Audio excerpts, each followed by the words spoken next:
and welcome to another episode of Hanukkah Erotica Book Club. I'm Raizel, and I'm here with Malya, my co-host and stepsis. Hi, Mal. Hello. How you doing? I am good. I'm excited for this conversation.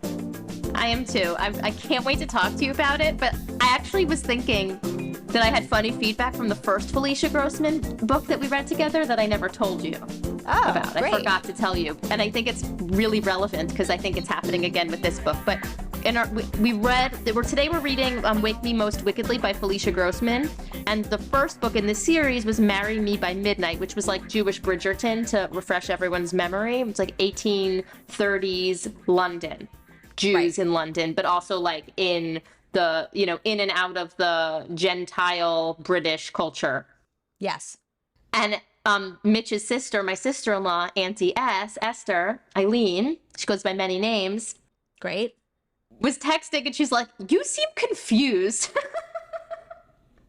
But after that first book, she's like, do you not know what happened in this book? And the thing is, like, I was confused. Like, remember you were telling me about what happened at the end, and I am confused. I read this book twice and I'm still confused. Like, there's something about these like Regency historicals that you can't follow the plot, you're saying? Like, something's wrong with me. Like, it's not the book, it's me. Like, it's 100% not her, it's me.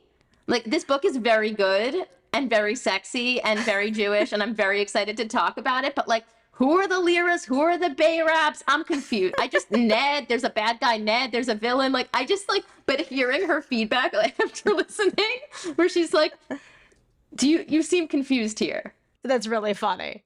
I felt like in general, I feel like a lot of times when we're talking about these books and there's just a lot of funny characters, funny ways that Judaism and romance collide, that we're not necessarily so focused on the plot, because we're not, our goal is not just to retell the plot of a book to our listeners. Our goal is to kind of give the commentary and our opinions on the issues around it. So I just thought you weren't so focused on that aspect of it because that wasn't sort of what you were thinking about. But she picked up on something that is accurate, which was like, huh? Okay, well, but I do agree. Like, these period Regency books do have like a lot of characters and a lot of sort of like, etiquette issues that involve various people coming in and out. So I think I followed the plot more or less. So I'll be happy to clarify. Great. That's going to be really good as we go along. Yes. Okay. Well, okay. This is a book about. So this is a book about. There's spin-off. It's a spin-off from the first book in the series, and so there's we see certain characters again. So we see Aaron, the hero, our main character from the first Marry Me by Midnight. Yes. But there's new characters. Yes. And this is a book about Hannah Moses, who is a Jewish woman in London's East End, who owns a pawn shop, and who does a lot of like shady work. Like, she's kind of a hunter of information, and so people will pay her to find out information or about people's whereabouts. Or is there a better way to describe this? No, I think you're right. She's a little bit like in the criminal she's on the edges of like the criminal underworld of London. You're supposed to, I think, get the sense. Like, she runs a pawn shop, so there's people bringing like questionably stolen goods or goods that they kind of happened upon in shady ways. And she also, like you said, she kind of traffics in information, but for like criminals who are trying to like hunt people down or whatever it is. She doesn't know, she doesn't want to know, but she's just sort of like she's trying to make money any way she can. And a lot of times it's sort of not so legal. Certainly not like a respectable, upper class woman. No, and she is like, I think has a bad self-image because of it, as it relates to her being a woman in London, but also as a Jewish woman. Yes. Also, it keeps talking about how old she is. The book. Oh yeah, this is another talking one. About how she's so old, and she's like supposed to. I understand it's the 32. 1830s, but she's 32. Yeah, she's 32. And it's a point over and over again about like her how past her prime and like elderly she is. Yeah. Which I get it. It's a different time period, so maybe lifespans were shorter, whatever. But still, that felt like it was pushing it. Totally. And she doesn't have a ton of means. Like she's trying really hard to make money, but like actually to survive. Like she doesn't, she's poor. Yeah. And she, an ongoing thing is that she has a younger sister who she's sort of been, Tamar. Tamar, who Hannah sees as like beautiful and full of promise, and that she should marry like a respectable upper class Jewish guy. And a lot of all the like scheming and sort of, you know, money making that she's trying to hustle, all the hustling that she's doing is geared toward accumulating a dowry so she can marry Tamar to like a wealthy man and like, you know, elevate her societal standing that way.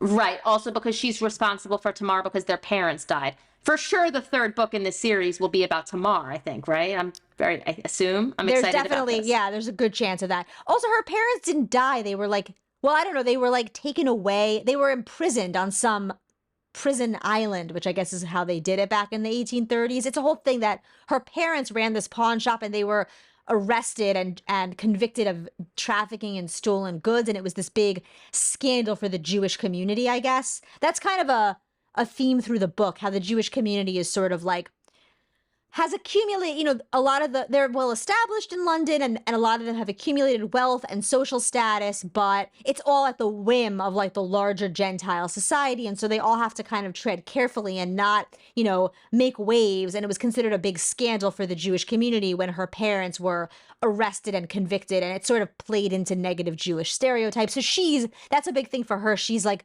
very humiliated and feels a lot of guilt and shame around disgraced. Thank you. Disgraced. She's disgraced. But I thought she was like, I killed them. I don't think it's like she literally killed them. I think it's that she believes she was the cause of their being arrested and ultimately sent away. Okay.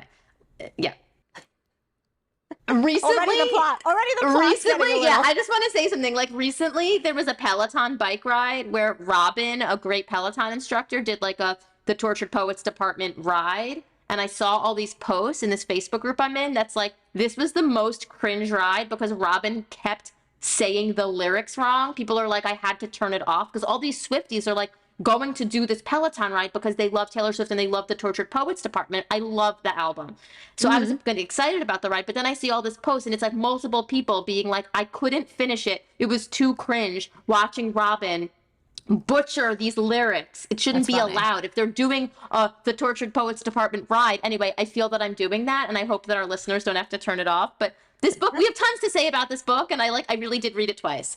Okay, so 2 times. So, okay. You know, it's funny also, like I was saying, I had an experience where I was walking on our block and I was talking to our neighbors down the block and they saw that I was wearing a t-shirt that said Mother of Dragons. And so they complimented it. And I asked if they were watching House of the Dragon, which is the new Game of Thrones spinoff show. And I said, yes. And then the mom immediately started intricately talking to me about the show and referencing everyone's names. And are they a bad guy? Are they a good guy? And I was like, I don't know anyone's name on this show.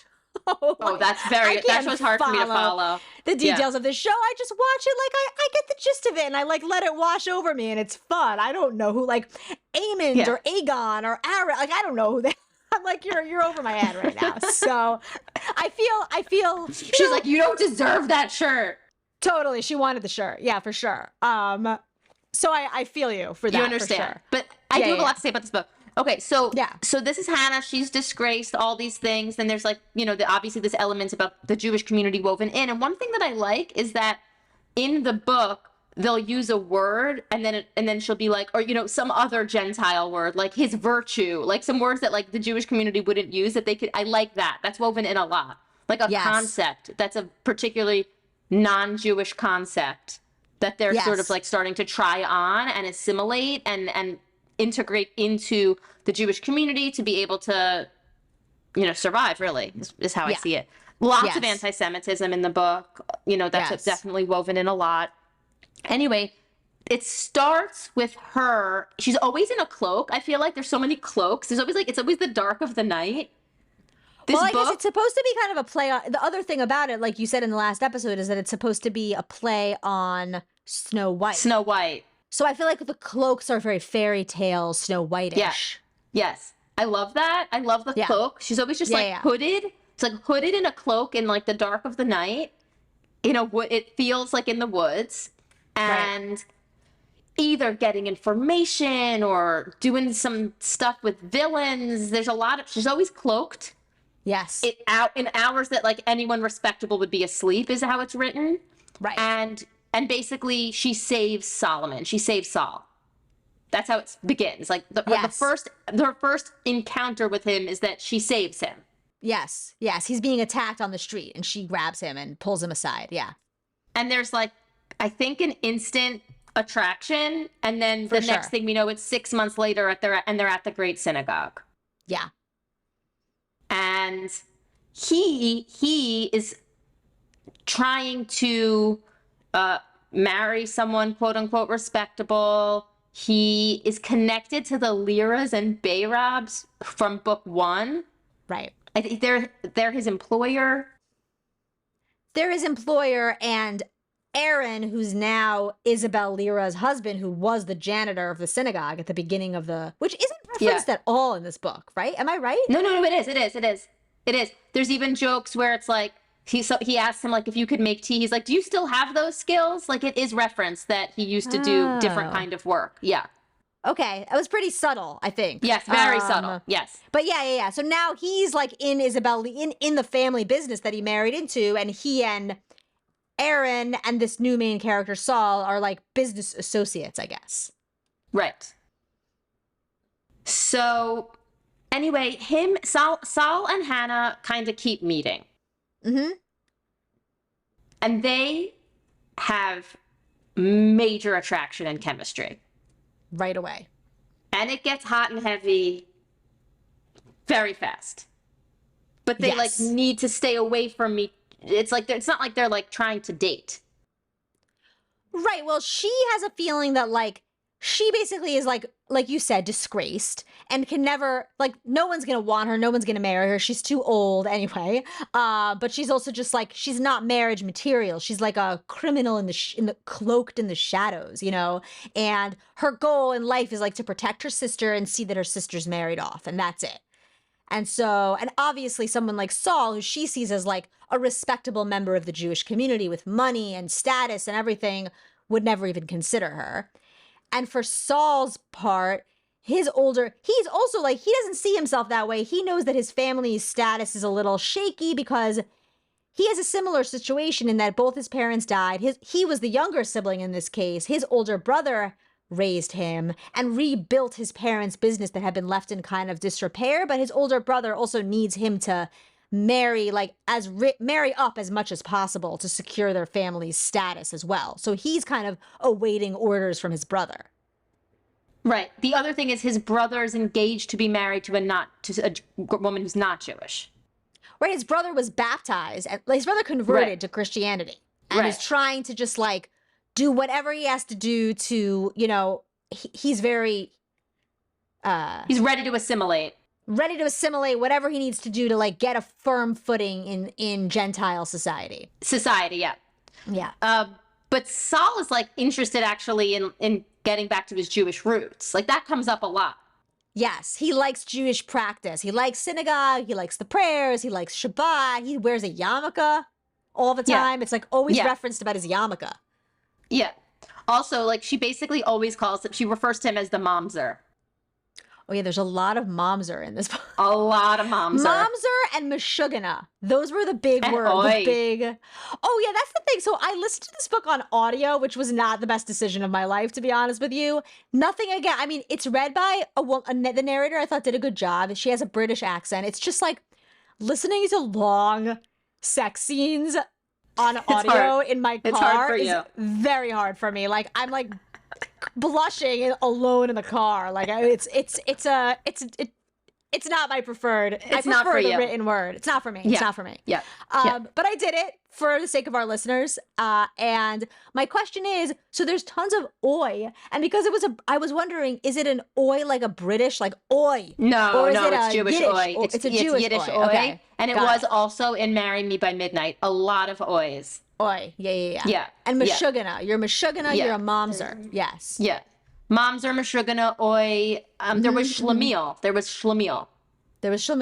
Yeah. Yeah. No shmekel this time, but you can't have it all. Yeah. Right. She couldn't put shmekel in 2 books in a row, but I'm ready to see No. what Tamar thinks of the Schmeckle in book 3. Anyway, so Bring it back. Bring it back, Felicia. The other thing about this is that, yes, it is a retelling of Snow White and like fairy tale stuff in general, but it's gender reversed, which Yes. I loved, loved, loved. So it starts off with her saving him.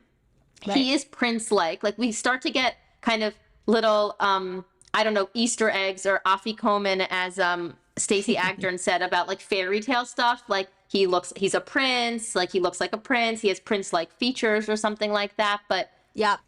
later in the book, like the first part of it is that he rescues her she rescues him at the beginning, right? Like that lays Yep. the groundwork. But then then they make this connection. They're doing all this hot and heavy stuff. But he really likes her. Like it's not just physical for him. No, he's just like, he really likes her, like her courage and her spunk and her independence. I mean, he's attracted to her as a person. Totally. Yeah, he really, really likes her. Loves her, I'd say. Yeah. Also, before I get ahead to this Snow White thing, there's the bath, like a bathtub. The bath plays a big role in this book. Like there's one scene where she sees his tub, but like she had never bathed in warm water before. Right. Like she says at one point to him, like, I wash. Like I think he's like, I know that you wash, like you get washed, but maybe it's not a given. I don't know. She had never bathed in warm water. And that like comes back again at the end of the book, like, you know, later, like this like symbol of the bathtub and bathing and him being able to give her that, like he drew her a bath, like him being able to provide a bath for her is like a luxury and a kind of generosity and a caretaking kind of thing that she has definitely never experienced. Right. They also have this dynamic because she's trying to like resist. She's acting very aloof and like she wants to resist him and he's not doing that as much. But there's this dynamic where they have these like contests of like, let's kiss and see if you can resist my kiss. Like all these kind of like little contests. And then in one of them, if she wins, she gets a bath. That's like her prize. Right. She requests. Right. Right. And then it's like, you know, very significant to her. And then it comes back at the end. I won't spoil it. Read the book. But anyway, he gets attacked in the night. And anything else to say about the attack? He gets attacked. Another attack.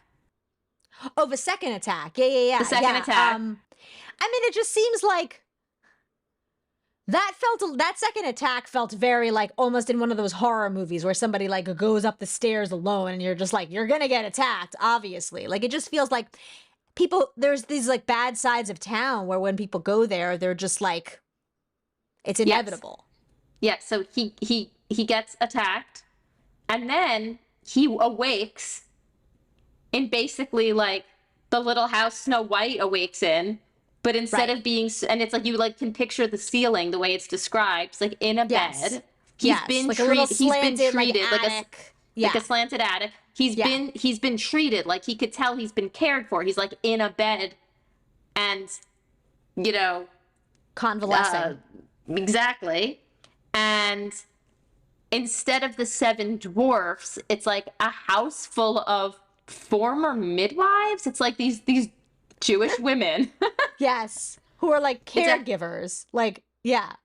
It's like a house full of Jewish women caring for him who were also on the fringe of society. But this one woman who used to be a midwife, they call her Doc. So it's like there's the different kind of characters, like the dwarves in the Snow White and the 7 Dwarfs, but it's all these women gathered around him. And I really liked it. Yes. Meanwhile, because she's like a hunter of information and all this stuff, Frederick, his brother, who's such a dick, by the way.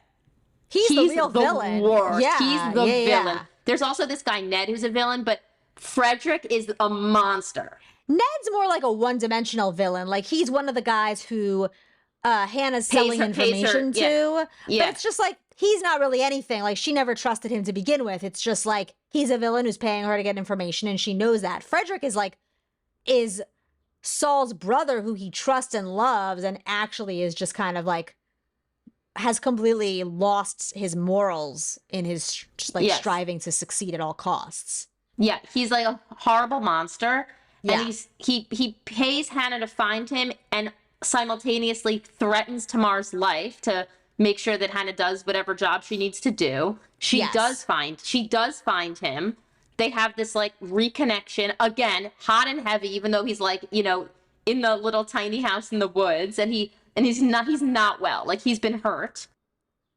Oh, but it's he like doesn't let that stop him though. No, steamy steam. I mean, really, really steamy. And then, but then she's like, I can't do this. Like, tell me you love me. She's like, I can't do this. It's over. It's over. I can't do this. Fast forward. I know I'm like really going through the plot now, but it's just like the Snow White connection. You kind of have to. Like, wakes up groggy or something one day. The women are somewhere else. Maybe they're sleeping. I don't know. When he sees this like apple cake, he's devastated. He's devastated. She ends it. He's devastated. Right. And he sees like this apple cake, and he sort of like sneaks a bite. Yeah. And has Also, like, apples were are a theme earlier in this, right? Because aren't like they're her favorite fruit, and he wants to get her some. And there's one sex scene where she's like moaning, and she's like, apples. I mean, doesn't she say apples? I don't know why apples have become like this sexual trope to yes. But it's also just like, I don't want to say heavy-handed on the Snow White symbolism, because like that makes it sound like I don't think that it's good. It's just like these like Snow White symbols are woven in throughout, and also just like the use of wicked, like the poison apple, like it's a lot of it. But heavy-handed is the wrong word because it's intentional. Heavy-handed is the wrong word because it makes it seem like I think like it's, you know, too much. No, I don't it's think just that. it's But really yes, there's a lot of apples. Yeah, there's apples there. There's apples.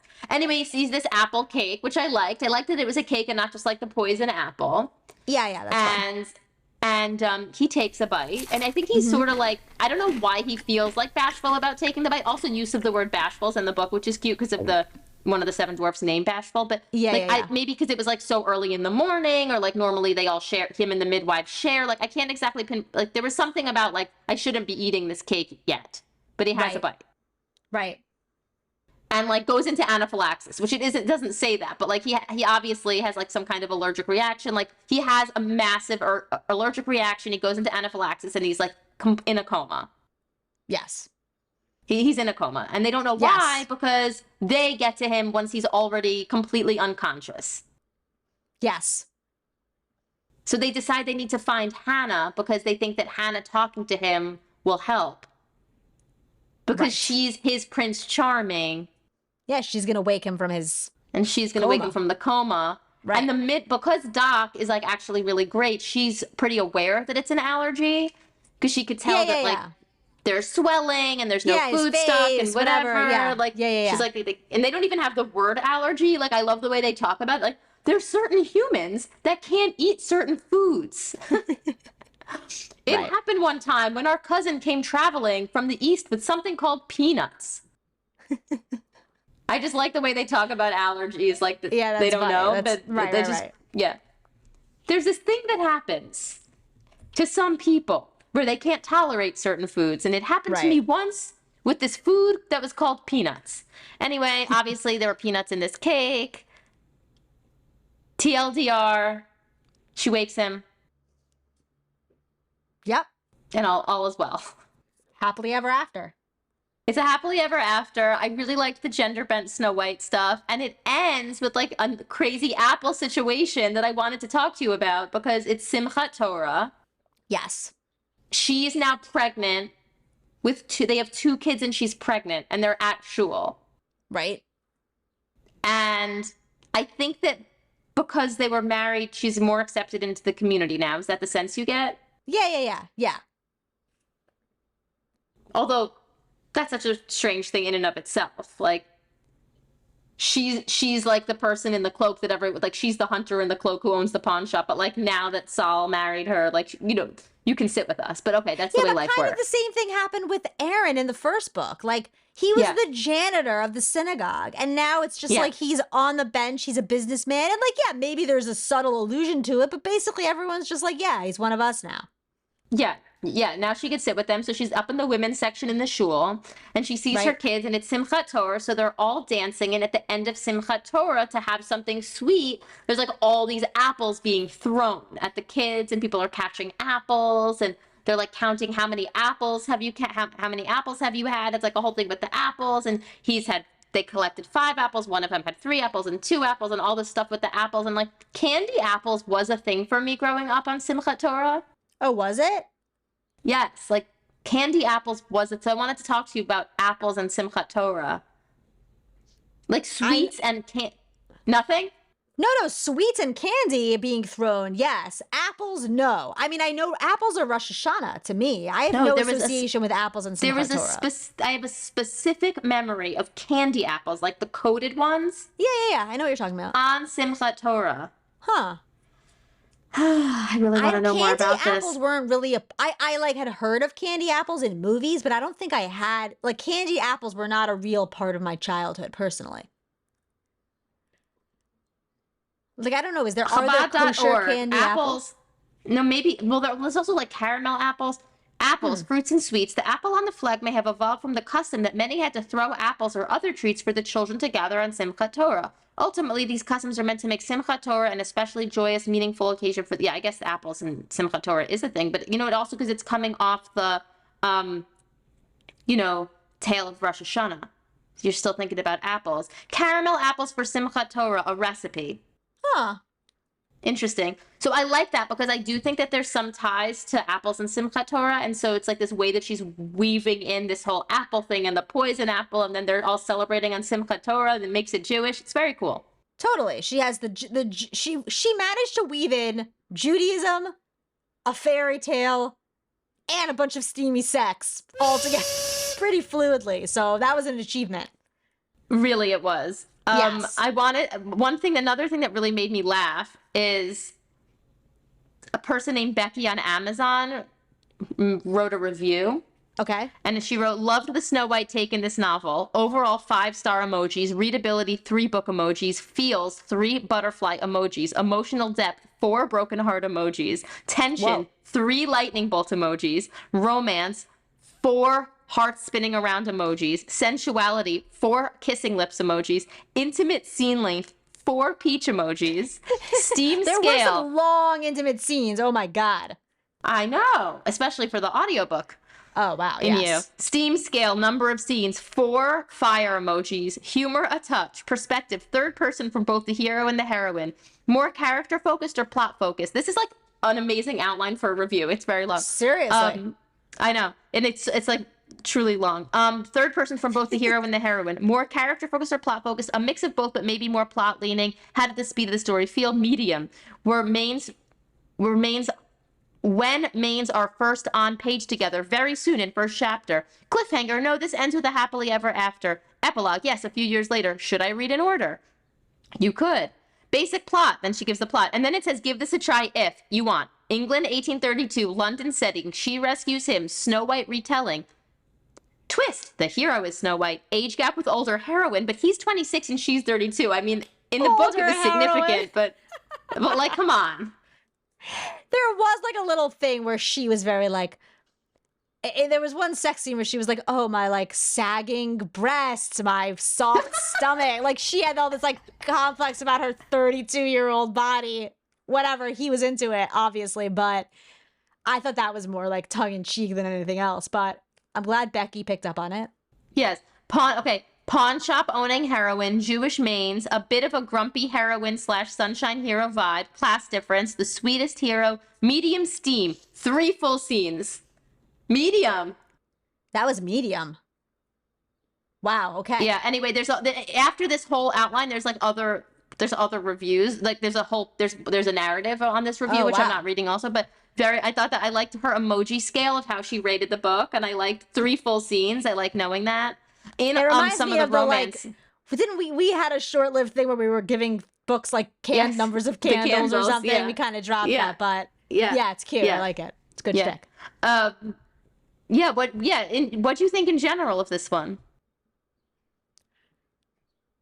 mean, like you, I felt like I didn't feel like it was overly intricate. Like, it wasn't Game of Thrones level intricate to me. No, Like, it I felt wasn't. like it was a good amount of, you could follow it without trying too hard.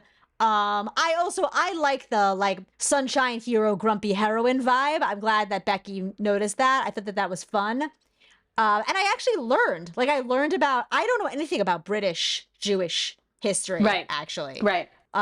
Really at all. And so this was very vivid, and I actually felt like I learned a lot. I felt like it Yeah, probably I required a definitely lot did. of research. Yeah, I think it's true. I think that it's true that she. There were very detailed scenes about the synagogue and also about like the trial of her parents. Like, I feel like even each one of those little subplots probably required a lot of sort of delving. Definitely.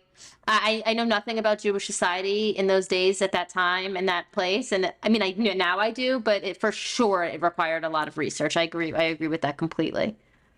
And this idea of like, I mean, I feel like we talked about this even with Shira Dicker, but just like that she's an outcast within the community. I don't know. I was interested to read about that. I'm curious to see if we're right about Tamar. Like, she's not as much of an outcast and won't be because it'll be in the future. I'm just curious. It's just different. Right. And it was just weird how they both sort of accepted this dynamic between them of like, I'm Hannah, the like washed up, you know, like sort of world weary older sister. You're like the young, beautiful, fresh faced, innocent sister who's bound for a better life. And it felt like both Tamar and Hannah just accepted that that was the just unquestionable truth, which seemed a little, you know, fairy tale-y to me. Like, they had these very prescribed roles, but it was fun. I also liked how they were supposed to be sort of, again, like, not respectable. They lived in these rooms above the pawn shop, which I was imagining being kind of like, you know, dreary and impoverished. But then there was also an allusion to like the maid who had come to light the fire. So it was sort of like even just the scale of, you know, what could be afforded and what people would spend money on was just, that was interesting too. Even those details were interesting. Yeah. Yeah, for sure. I do think also that London and this time period and like what I said about the cloaks, like it does lend itself well, like to the fairy tale vibe. The gowns, Yeah. Totally. the dress, the men in suits. Yeah, You yeah, know, yeah, it just absolutely. it lends itself to that fairy tale vibe in a way that felt really, I don't know, magical in a way. Yeah, And and I even liked I that. guess even the idea that someone could be sort of like disgraced and impoverished and then just sort of like lifted up out of that and their whole life changed suddenly is I mean, that's such a fairy tale. So, I mean, maybe that wouldn't, like you were saying, how could she just suddenly be accepted as part of society and everything forgotten because she married this guy? But like, that's the fairy tale. Right. Right. So that makes sense. Also, there was like an interesting Sephardic, like, ish thing woven throughout. Like, it seemed like a lot of the more established members of the British Jewish community were Sephardic, and that meant they had come to England maybe earlier and they were wealthier, which again, I don't know anything about all of this. And so that was interesting. And then there were a couple of scenes where they were eating like Shabbat cholent, Hannah and her sister, and they were calling it Hameen, which is Yeah. like, I think Sephardic, like, which is, I think, a Sephardic, right? Cholent. Isn't that Sephardic cholent, basically? Yeah, Sephardic cholent. Yeah. Yeah. So there was like that angle too. I forget. I feel like maybe Saul and his brother were Ashkenaz. Like there was a little bit of that in it as well. Weiss. Weiss, right, there you go. And then And I liked that because her last name was Moses, but then they named their son, I think, Moses, which I thought was nice. That's cute. Also, just noticed interesting that the villain, the guy who wound up being the real villain, the brother, Frederick, was baptized and was trying to like, I don't know, I feel like there was a little bit of a message there of like he's like abandoning the Jewish community. And that, Right. you know, it was just It feels like that should have been a bigger deal. oh, right. Like everyone was very Like it was just a accepting part of of the story. It's like, what? Yeah. Right. It seemed That very was just extreme. like a part of the story. Like that to me Yes. seems extreme. Totally. Yeah, but they were all very accepting of it. Like Saul was like, he did what, like they all were just like, yeah, he got baptized. Like, you know, he did what he had to do. Right. And then you also found out that he was trying to court this Gentile woman and marry her. That was, I guess, getting baptized was a precursor to that. Like he had to do that in order to marry her. And then you found out that he he had one of his rival's suitors like attacked basically and like Yeah, he was scum of the earth. Like took him he out. was Yeah. he I don't want to spoil everything, but like Right. he's bad. He does bad stuff throughout this book, bad stuff to Saul, bad absolute monster. Yeah. But also he was three-dimensional. Like you kind of understood like I guess he was almost supposed to be comparable to Hannah in a way, because they were both older siblings who were left with the task of raising their younger sibling and restoring their family. But Hannah maybe had her limits, whereas he really did not. Mm-hmm. Interesting. Really getting into it there. Really. A good reading. There you go. Yes. You're definitely right about this. I hope analyzing. Felicia Grossman listens. And Me too. here's how much we appreciate this book. Was I this can't book wait for written the recently? third. Are there plans for Yeah, a third? this one came out this year. This book came out this year. Oh, great. Yeah, it came out. It's pretty recent. Yeah. This is a fun series. That's why I think that there's more to come, because it's a series and I just don't see her stopping.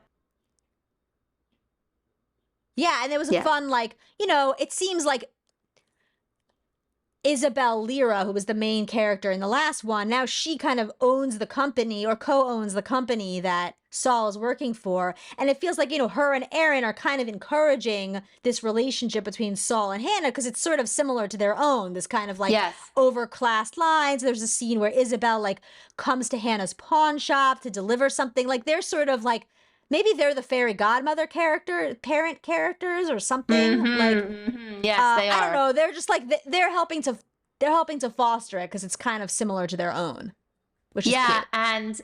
and they're able to see that when each of them, when they talk about the other or when they are around their other, like they light up in a way, and they're able to really see that. Right. Tamar also sees it. Like anyone who knows them actually sees that there's something between them. Totally. Because it's palpable, because the attraction is so intense. Right.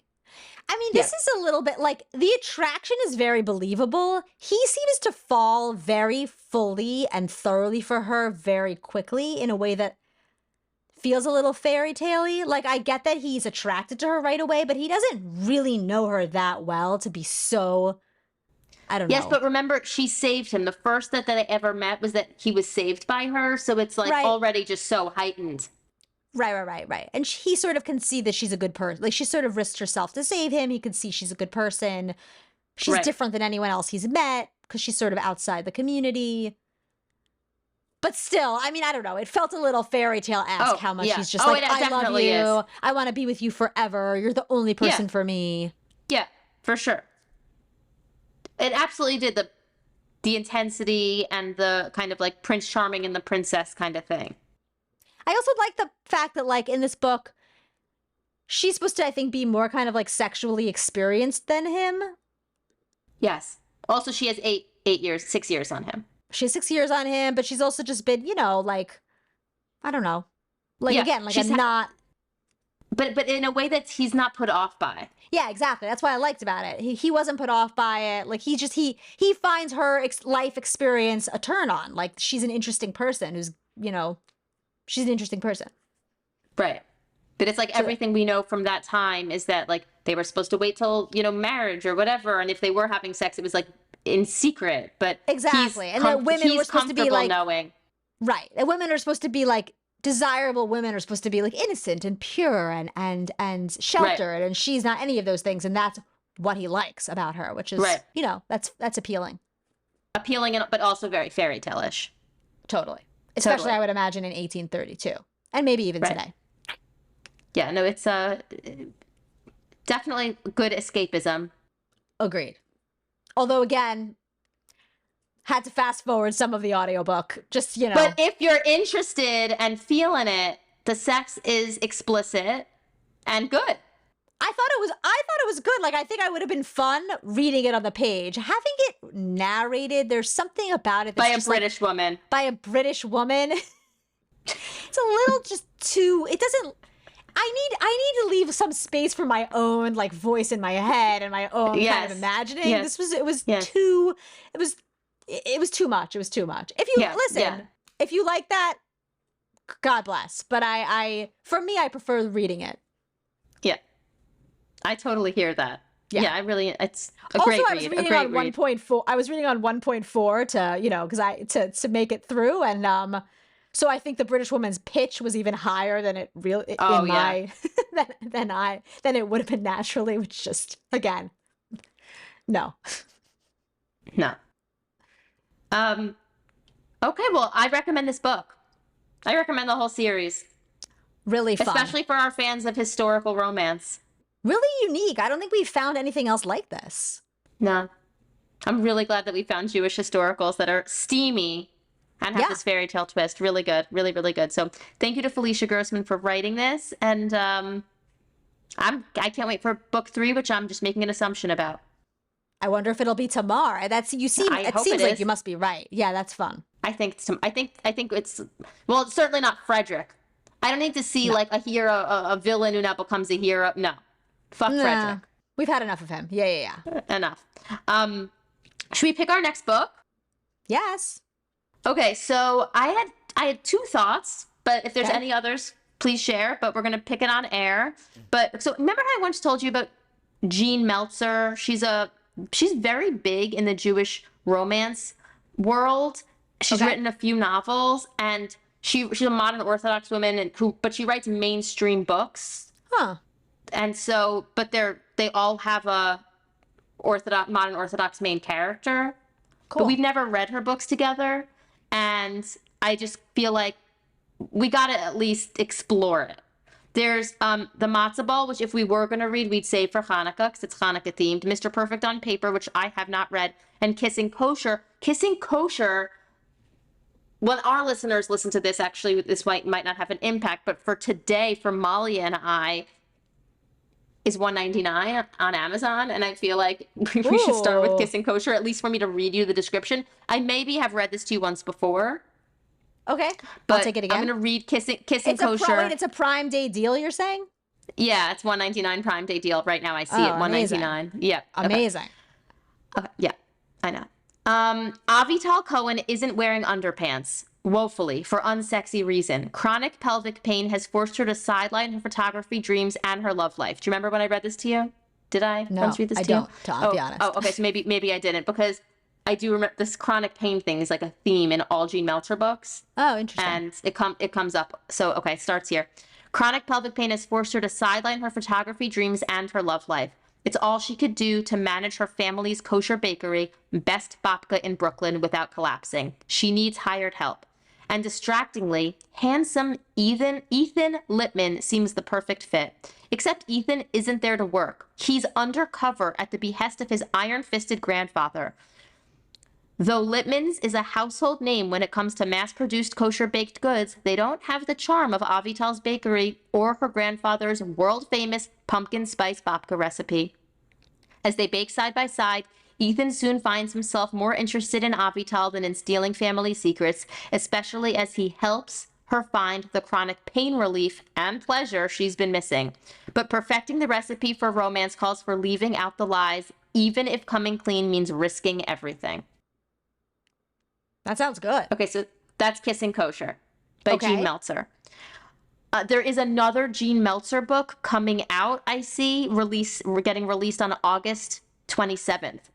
Oh. So next month. So if we could start with one Jean Meltzer. If we like it, we could read her, as her next one comes out or whatever it is. That's one book I wanted to tell you about because I do think we should read at least one Jean Meltzer book. She's just too much of an icon in the Jewish romance world for us to leave her out. Okay. Sure. Then Okay. a woman named Laria Zilber commented on our post about her book called The Blue Tent, Erotic Tales from the Bible, and it's on Kindle Unlimited. Okay. Okay. And this is the overview.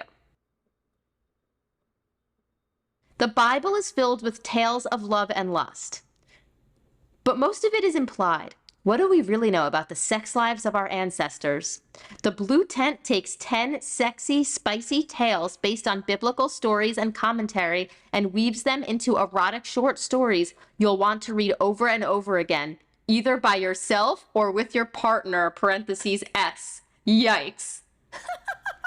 We meet Adam and Lilith, the woman who preceded Eve in the Garden of Eden. What was it about her sexuality that she had to flee from the garden? What does Abimelech see that convinces him that Isaac and Rebekah are not brother and sister? How does Tamar assert her dominance over Judah in order to become pregnant with his child? Did David and Jonathan have more than a platonic friendship? What really went on with Joseph and Potiphar's wife? And did the Queen of Sheba's mesmerizing qualities really inspire King Solomon to write the sensual Song of Songs? The blue tent takes us on a steamy journey behind the scenes of the tents, the gardens, and the palaces, and shows the bawdy, naughty sides they didn't teach you in religious school. Enter if you dare. Oh my God, that sounds amazing. Listen, we got to read both eventually, right? And Yes, if there's others absolutely. you want for our next book, I'm happy to hear some other ideas. But what do you think? What are you interested in starting with? I mean, Oh my goodness. I'm tempted by the $1.99 Prime deal, to be honest with you. well, you can buy it, right? Like buy I'm it today definitely either buying way. it. Yeah, I'll buy it today. So that's check on that. Okay, let's read Kissing Kosher first. Okay. Let's read And Kissing then we'll read the Kosher. Blue Tent. Yes, and Blue 10 next. So if people are really reading ahead, that's our schedule. Yeah, I've read Kissing Kosher. I'm obviously going to reread it for the purpose of this conversation, but Okay, I did listen to it, so I wanted to tell you, even though I know you're excited by the $1.99 deal, it was a good audiobook. Okay, I have a couple of Audible credits saved up, so sometimes I do both simultaneously. Yeah, I do both also for this because I like to highlight. Maximize. I like to highlight, maximize time for sure. Sure. Okay. This was really fun. I agree. Yeah. Okay, so Kissing Kosher next by Jean Meltzer. Sounds and then good. Blue Tent. I want to get the name right. The Blue Tent Erotic Tales from the Bible will be next. But if you're reading along, it also sounds like if you want to do some alone time reading, our listeners should pick up that book. Or with your partner. Yeah. Okay. Hanukkah Erotica Book Club is sponsored by Hanukkah Pong, available at newesttraditions.com, and we have a listener code for 20% off your own menorah-shaped beer pong game to get ready for Hanukkah coming up in just a few months. What's the code? 20% off. The code is Hanukkah Erotica. We should put that in the show notes. We should, with a link to newesttraditions.com. That is smart. Absolutely. And this podcast is produced by William Levin, and I am Raizel, and this is Malya. And follow us on Instagram, leave us a review, all those things. Thanks, We'll see you Rach. next time. Bye. Thanks.